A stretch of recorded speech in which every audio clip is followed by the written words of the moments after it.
So we're here today to do a special interview with someone you may have seen from this channel, instrumental in creating the project Lucid Frontier.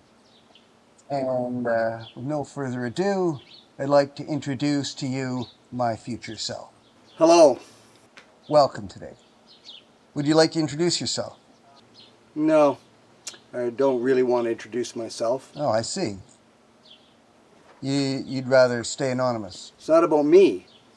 It's about the music and the art and the channel. I'd like it to stay that way. Well, to each their own. Let's start off with the first question about where you started. I'm to understand from a previous video that your training was in classical music. Yeah, that's true. But that really puts you in one category. I blossomed from there, went into more rock. Actually, I started out listening to big band. That was my first influence.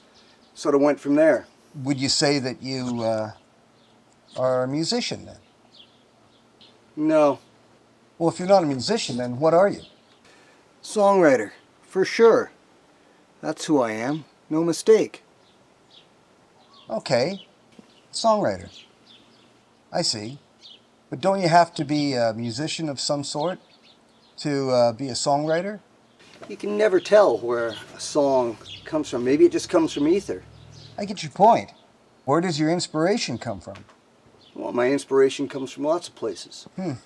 Other musicians, a book I'm reading, sometimes an event in my life. I really believe that music is a form of sonic graffiti. And somehow it interprets the life we have or the way people actually navigate through this world. I know a lot of songs are about love and so on and so forth, but you know, it can be so much more than that. How do we look at war? How do we look at tragedy? How do we look at infatuation? How can we deal with a problem? Losing a job, losing a family member, grief. So I try and approach it sort of from that direction. Well, we know each other really well, but some of these things are sort of new epiphanies to me.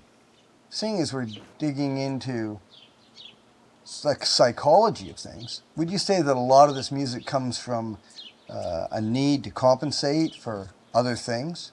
You were kicked out of other bands. For sure, yeah. I was kicked out of bands, a couple of them. Maybe more than that. Not a very good musician and not a very good player. True. And yeah, you know, at first maybe that was one of the impetuses for me trying to create music and, you know, prove myself. But at this point, it's more about doing something for me. All my life I've done things for everybody else. For employers, for family members, for friends.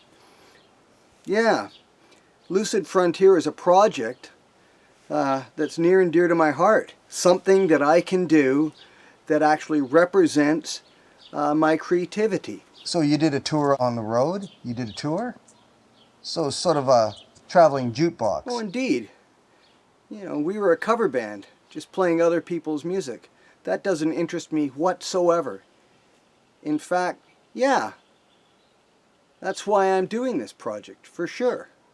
This is music that I've written myself or with other people, and that is much more interesting to me than just, you know, going out and repeating a song that everybody's heard because it's popular. No, this is something that reflects on me. And that's why you've decided to just stay as a recording artist, work out of the studio? For sure. That makes sense. Well, let's wrap this up for today. Our guest has been this guy. This was a terrible interview, and actually you're a terrible interviewer. Just being real here. Oh, come on. You won't even tell us your name. Yeah, this interview's over. Well, till next time. Stay tuned.